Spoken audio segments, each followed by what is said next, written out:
Tapi tidak menutup kemungkinan siapa yang berani memberikan jaminan keluar dari masjid ini kita masih bernapas. Nabi SAW beliau menyebutkan tidak ada nasihat terbaik di dalam kehidupan ini kecuali kita mengingat yang namanya kematian. Umar ibn Khattab itu pernah berkata, "Kullu yaumin mata fulan wa mata fulan wa ghadan matal Umar." Setiap hari itu kata Umar ada yang meninggal, fulan meninggal, fulan meninggal, fulan meninggal, dan besok Umar pasti mati kata Umar. Ini gambaran bagaimana orang-orang terbaik sebelum kita dia tahu dia juga akan meninggal dunia.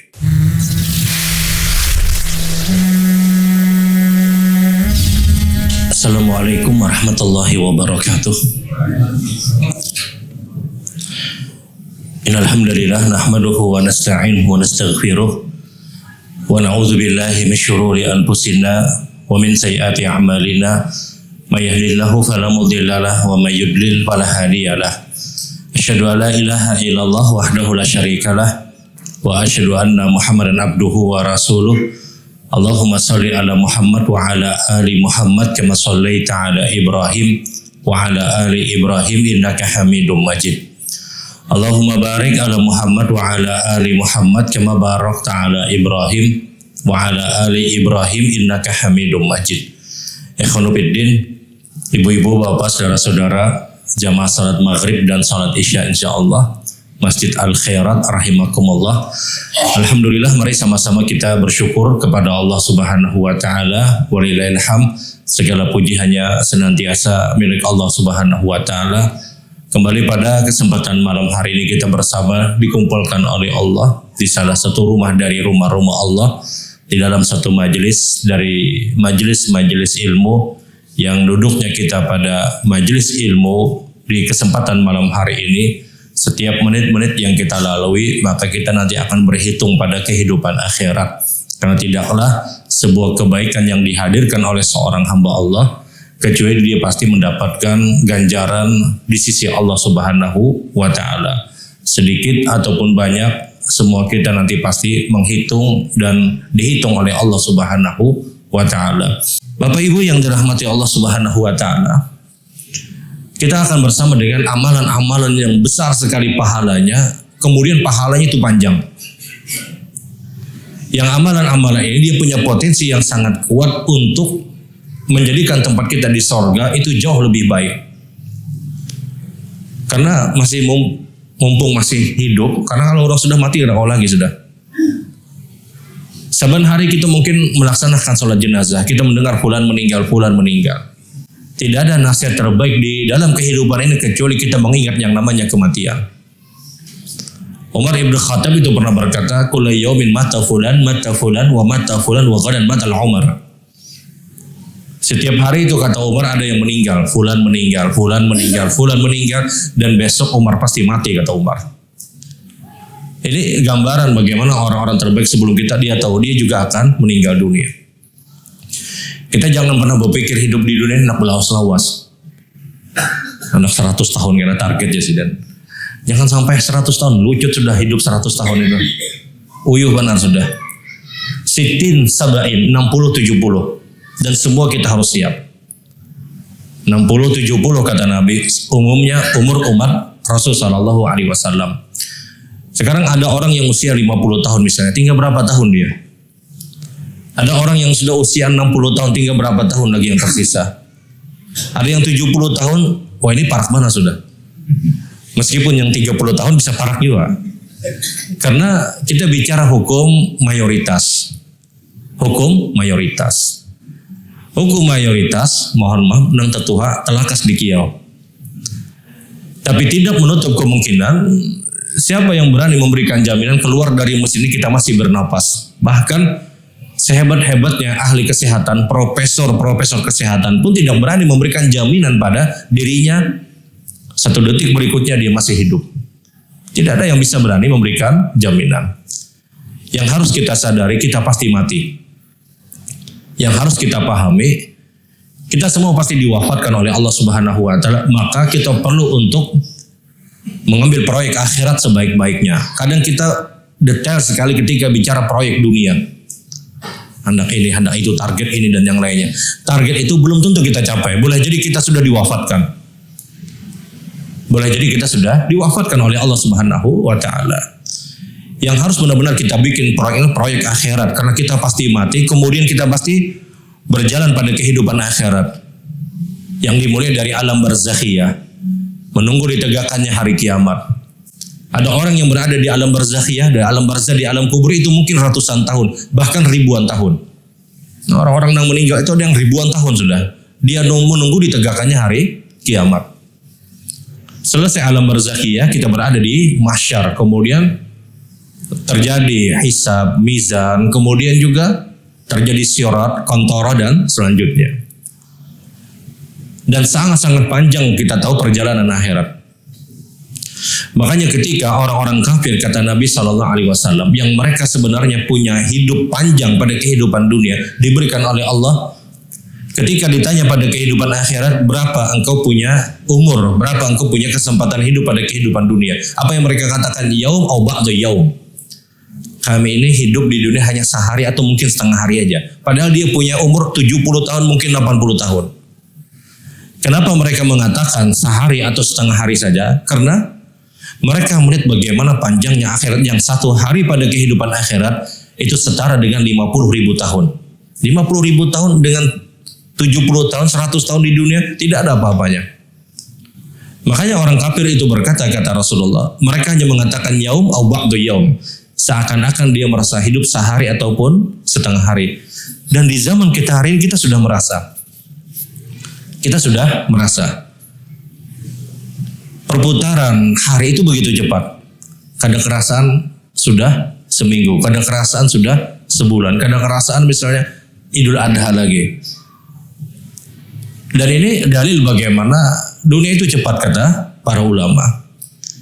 Sehingga seorang muslim hendaknya dia bekali diri. Dia harus pintar mencari amalan-amalan besar. Karena kesempatan hidup kita sangat sempit. Maka carilah, kata para ulama, amalan-amalan besar yang kita fokus, yang kita konsen, yang itu akan sangat berpengaruh nanti pada kehidupan akhirat. Tentunya selain kewajiban yang memang ditetapkan oleh Allah Subhanahu wa Ta'ala. Amal yang paling besar itu, kata para ulama, dan ulama sepakat di amalan ini amalan terbesar, adalah birru walidain, berbakti kepada orang tua. Ini amalan terbesar. Berbakti kepada orang tua ini amalan terbesar, mengalahkan semua amalan-amalan sunnah. Orang melakukan birru walidain, sekali dia lakukan birru walidain, maka ini pahalanya mengalahkan orang-orang yang pergi ke haji ke Baitillah, bahkan mengalahkan pahala orang-orang yang berjihad. Birru walidain ini pahala yang paling besar. Tidak ada amalan yang paling besar melampaui daripada yang namanya birru walidain. Setelah salat kita yang 5 waktu, setelah puasa Ramadan, setelah kewajiban kita kepada Allah.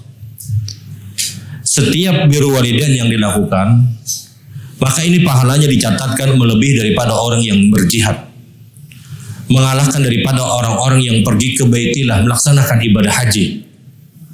Setiap hari dia bisa melakukan birru walidain. Maka beruntung siapapun dari seorang muslim, dia masih punya orang tua, 24 jam dia manfaatkan misalnya, itu berapa pahala yang sudah dia dapatkan.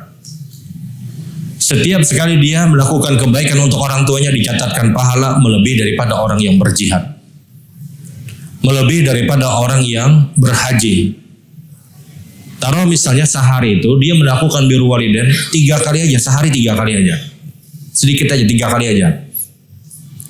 3 kali dia melakukan birru walidain untuk orang tuanya tadi, maka berapa pahala yang sudah dia dapatkan? Karena setiap birru walidain yang dilakukan itu dicatatkan pahala melebihi daripada orang yang jihad, melebihi daripada orang yang pergi ke Baitillah, Ka'bah untuk berhaji.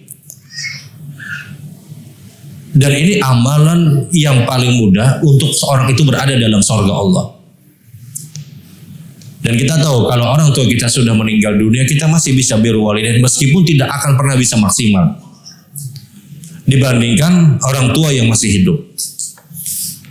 Orang tua misalnya dia masih hidup, kemudian qadar Allah ditakdirkan dia dalam kondisi sakit. Sakitnya orang tua tersebut, kemudian anaknya melakukan birru walidain, itu pahalanya besar dan sangat-sangat besar. Kalau ada misalnya orang tua sakit, kemudian dia layani orang tersebut 2 tahun, 3 tahun, 4 tahun saja misalnya, Berapa aliran pahala yang sudah dia dapatkan? Berapa sudah kebaikan-kebaikan yang dia dapatkan? Ingat, kalau kita birrul walidain itu fokusnya adalah kita tahu ini pahala. Kita tahu ini fokusnya adalah ini pahala dari Allah, maka dia pasti akan bersemangat. Jadi amalan yang pertama yaitu pahalanya sangat besar adalah birrul walidain. Orang tua yang sudah meninggal dunia kita masih bisa birrul walidain dengan apa? Dengan senantiasa mendoakan mereka. Belum pernah sampaikan, setiap doa Rabbi firli wali walidayya warhamhuma kama rabbayani shaghira, ini doa ditunggu oleh orang tua yang sudah meninggal. Ketika kita mengucapkan ampuni hamba, ampuni kedua orang tua hamba, rahmati mereka ya Allah, ini doa ditunggu oleh orang tua kita yang mereka sudah berada di alam kubur. Setiap doa tersebut kita ucapkan, maka kebaikan itu langsung mereka dapatkan, mereka rasakan. Makanya ketika Nabi berkumpul bersama para sahabat, kemudian Nabi menceritakan alam barzakhiyah, kejadian yang ada di alam kubur. Ada orang, kata Rasulullah, yang dia setiap waktu terus mendapatkan kenikmatan-kenikmatan yang Allah tingkatkan kenikmatannya. Terus ditambah lagi kenikmatan. Kemudian orang ini pun bertanya kepada malaikat, kenapa saya terus mendapatkan kenikmatan yang lebih, terus kenikmatannya beranjak terus, naik terus, levelnya ditinggikan. Maka malaikat berkata, anakmu tidak henti untuk mendoakan engkau. Setiap anak angkat kedua tangan, Rabbi firli wali walidayya warhamhuma kama rabbayani shaghira, ini doa langsung masuk ke alam barzakhiyah. Dan langsung dirasakan orang tua kita, dan ini bagian dari birrul walidain. Dan doa ini tidak hanya ditujukan kepada orang tua kita yang sudah meninggal, yang masih hidup pun juga tetap dianjurkan untuk mendoakan. Orang tua kita masih hidup, tetap Rabbi firli. Jangan menghadangi kuitan mati hanya Rabbi firli. Hadangi abah belum mati lagi, jangan Rabbi firli dulu ya.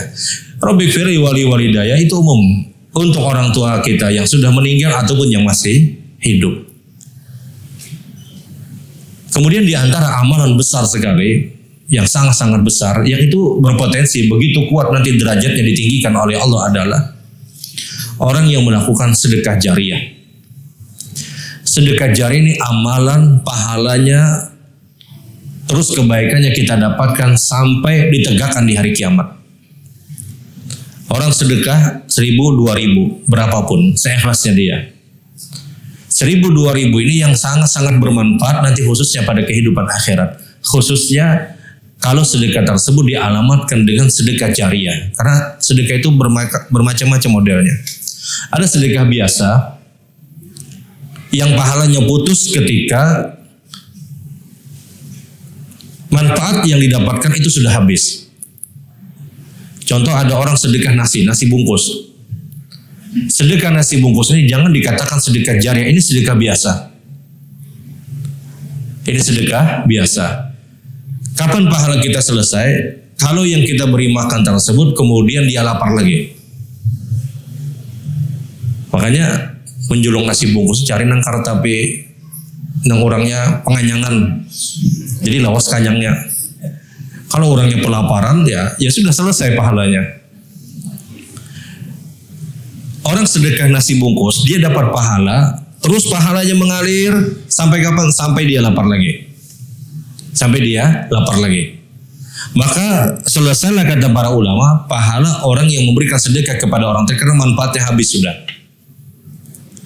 Ada orang sedekah kepada seseorang, kemudian makanan misalnya, kemudian dia makan. Dengan makanan tersebut dia kuat baca Quran, dia baca, dia zikir, dia sholat sunnah dan yang lainnya. Ini yang memberi makanan dapat pahala. Sampai orang ini selesai lapar benar lagi sudah. Maka selesai pahala dia. Makanya itu bukan dikatakan sedekah jariyah. Karena manfaatnya berhenti selesai di masa-masa yang memang sudah ditentukan. Sehingga tidak baik kita kalau kita bikin pengumuman di grup misalnya open donasi untuk sedekah Jumat berkah, kemudian disebutkan sedekah jariyah. Ini bukan pada tempatnya. Ayo sedekah jariyah ya untuk hari Jumat. Ini memaksakan supaya dapat banyak, itu aja. Dia ambil dalil yang bukan semestinya. Sedekah jariyah itu adalah sedekah yang sudah dijelaskan oleh Nabi SAW yang manfaatnya itu sangat panjang sehingga sampai ditegakkan hari kiamat. Pertama ulama sepakat karena itu sabda Rasul. Sedekah jariah bisa dikatakan sedekah jariah kalau ada orang yang sedekah mushaf. Dia beli Quran, kemudian dia berikan orang kepada penghafal Quran. Maka itu sedekah jariah. Walaupun Qurannya rusak, walaupun Qurannya sudah tidak dipakai lagi, tetap ini pahala terus dia dapatkan sampai ditegakkan hari kiamat. Contoh orang wakaf sumur misalnya. Maka setiap tetesan air dari sumur yang dia wakafkan terus dia mendapatkan pahala. Walaupun sumurnya misalnya ditutup, sudah tidak berfungsi lagi, maka sedekah jariah tetap berlaku bagi dia sampai ditegakkannya hari kiamat. Karena itu sabda Rasul. Di antara sedekah-sedekah jariah yang pernah disabdakan Nabi. Dan sedekah jariah terbaik kita tahu adalah alamatnya di rumah Allah. Kalau orang sedekah jariah di masjid, di musola, maka pahalanya terus mengalir sampai ditegakkannya hari kiamat. Entah mungkin dia berikan uang ataupun barang-barang yang bermanfaat untuk musola atau masjid tersebut. Dia lihat misalnya, oh ini masjid perlu karpet hanyar, kemudian dia belikan. Dia lihat, oh misalnya masjid ini perlu ini sop misalnya, sop baru misalnya, kemudian dia berikan. Maka di detik dia membelikan barang-barang tersebut, telah tercatat orang ini melakukan sedekah. Walaupun barang tersebut misalnya tidak dipakai lagi, maka sedekah tersebut mengalir terus sampai ditegakkannya hari kiamat. Kenapa? Karena itu sabda Rasul. Sehingga kita jangan khawatir pada saat kita memberikan bantuan ke masjid ataupun ke musola misalnya. Taruhlah misalnya lampu aja, kita berikan lampu. Itu sudah terhitung sedekah jariah. Walaupun misalnya lampunya mati misalnya 3 bulan, 4 bulan berikutnya. Karena mahadang mati lampu sampai hari kiamat kada dayuha. Orang yang memberikan apapun ke rumah Allah Subhanahu wa taala, karena ini beda, ini rumah Allah. Orang yang memberikan apapun ke rumah Allah, maka dicatatkan orang tersebut telah melakukan sedekah jariah. Yang pahalanya terus mengalir, dia mati terus pahalanya dia dapatkan sampai ditegakkan hari kiamat. Boleh jadi mungkin dia menunggu hari kiamat sampai 1000 tahun. 1000 tahun terus dia mendapatkan manfaat. Terus mendapatkan pahala. Kalau orang ini kemudian digiring di mahsyar, ditegakkan hari kiamat, maka dia akan kembali mendapatkan bagaimana pahala-pahala yang Allah siapkan. Jadi di antara sedekah jariah terbaik itu dialamatkan ke masjid, ke rumah dari rumah-rumah Allah. Kita jangan remehkan 1000, 2000 yang kita sedekah. Maka itulah sedekah jariah yang pahalanya terus mengalir sampai ditegakkan hari kiamat. Rasa supan ulun dia bersedekah kenapa? 1000 aja ulun ya. Ya tidak masalah, dia 1000, 2000 tetap dia dapat pahala. Yang penting orang ini ikhlas. Jangan misalnya giliran 1000 ditutupi benar, membuatnya giliran 50.000 dicangangiakan benar supaya orang melihatan misalnya. 1000, 2000 dia tutup misalnya, 50.000 pura-pura gugur misalnya. Orang tahu ini 50.000 nih yang main nih. Ini kita bicara keikhlasan, berapapun terserah. Karena setiap sedekah-sedekah yang dia keluarkan di rumah Allah Subhanahu wa taala, maka kita akan berhitung di detik ketika kita keluarkan harta kita. Orang keluar harta di detik itu, maka aliran pahala terus dia dapatkan.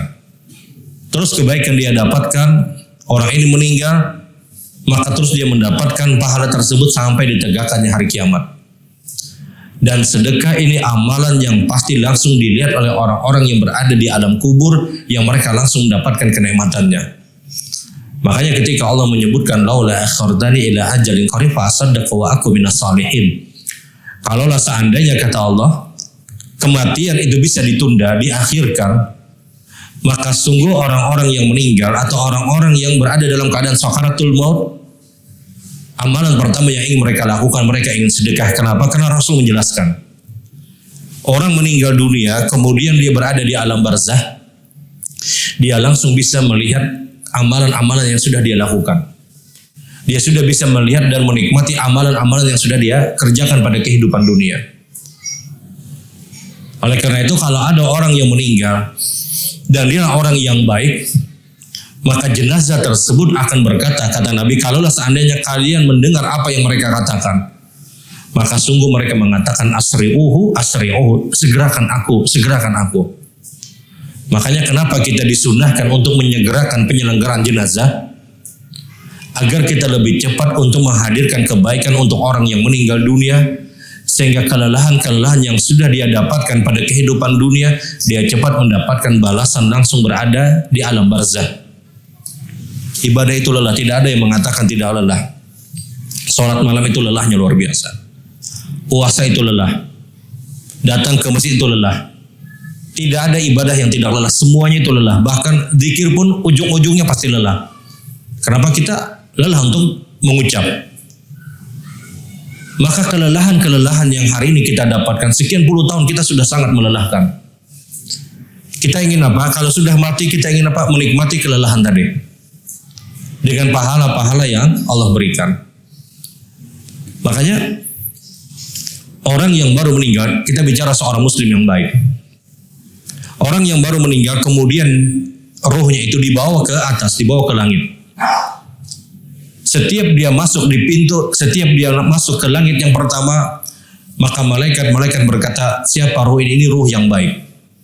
Kemudian dipujilah dengan pujian-pujian terbaik. Naik di langit yang kedua juga seperti itu sampai ke Sidratul Muntaha. Sidratul Muntaha itu adalah ujung dari langit.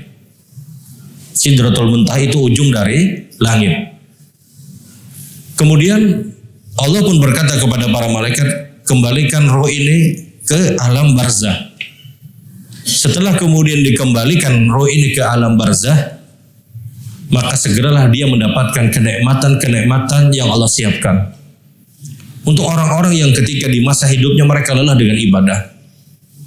60, 70, 80 tahun, sekian puluh tahun, lelah dia beribadah.